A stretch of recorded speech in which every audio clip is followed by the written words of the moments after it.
Rob Font suffered one of the more unusual losses in UFC history on Saturday when he dropped a unanimous decision to Marlon Vera in the UFC on ESPN 35 headliner in Las Vegas.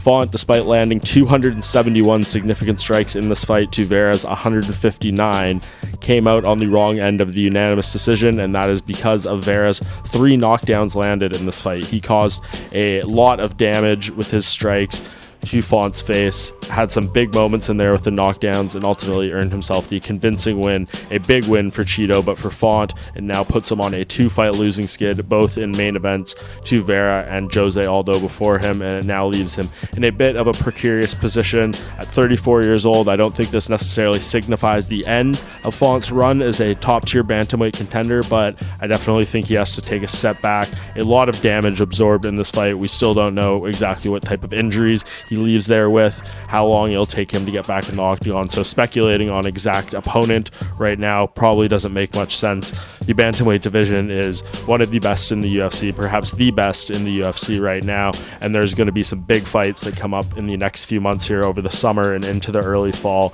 And I think perhaps towards the end of the year, early 2023, Font kind of reshuffles himself back into the mix, sees who is available, sees who makes sense coming back from a bit of a break, and I think that's when we can see exactly where he stands. But a rough night certainly for Font. He, for majority of the fight, looked great, but the fact he was not able to land or take a lot of the big shots, his durability in this one, perhaps due to the weight miss, was certainly compromised. I think if his chin does hold up a little better in this fight, we're having a different conversation, but nevertheless, this is the way it went down, and Font certainly has some regrouping to do after this defeat to Vera at UFC on ESPN 35.